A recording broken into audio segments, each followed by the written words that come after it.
ஷர்மிளா வணக்கம். நிச்சயமாக நாங்குநேரி இரட்டை கொலையில் தமிழகத்தையே பரபரப்பிற்கு உள்ளாக்கி இருக்கும் நாங்குநேரி இரட்டை கொலையில் 7 பேர் அதிரடி கைது செய்யப்பட்டிருப்பதாக தற்போது தகவல்கள் வெளியாகி இருக்கின்றன. நாங்குநேரி அருகே அரங்கேறிய அதிர வைக்கும் இரட்டை கொலை மற்றும் அரிவாள் வெட்டு சம்பவத்தில் தொடர்புடைய 7 பேரை திருநெல்வேலி மாவட்ட காவல்துறையினர் தற்போது அதிரடியாக கைது செய்துள்ளனர். அவர்களை 3 அடைப்பு காவல் நிலையத்தில் வைத்து விசாரித்து வருவதாக தகவல்கள் வெளியாகி உள்ளது. இந்த கொலை சம்பவம் தொடர்பாக பல்வேறு தகவல்கள் வெளியாகி வந்தன ஷர்மிளா. குறிப்பாக குற்றவாளிகள் தரப்பில் அவர்களது வழக்கறிஞர் மூலம் நீதிமன்றத்திலோ அல்லது காவல் நிலையத்திலோ சரணடைய போவதாக முதற்கட்ட தகவல்கள் கசிந்தன. ஆனால் இந்த தகவல் அதிகாரப்பூர்வமாக உறுதி செய்யப்படாமல் இருந்தது. இந்த நிலையில் தலைமறைவாக இருந்த குற்றவாளிகளை பல்வேறு தனிப்படையினர் 10க்கும் மேற்பட்ட தனிப்படையினர் தீவிரமாக தேடி வந்துள்ளனர். தற்போது கிடைத்துள்ள உறுதியான தகவலின்படி இந்த வழக்கில் தொடர்புடைய முக்கிய குற்றவாளிகள் உட்பட 7 பேரை காவல்துறையினர் கைது செய்துள்ளனர்.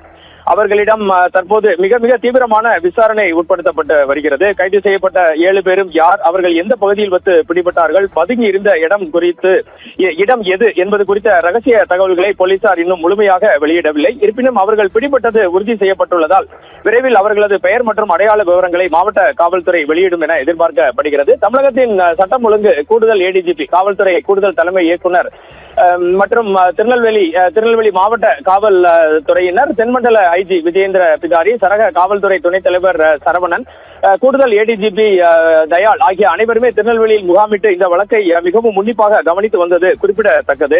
அடுத்த கட்ட நடவடிக்கையாக நாங்குநேரி பகுதியில் நிலவும் பதற்றத்தை தணிக்கவும் மீண்டும் மோதல்கள் ஏற்படாமல் இருக்கவும் பலத்த போலீஸ் பாதுகாப்பு போடப்பட்டுள்ளது.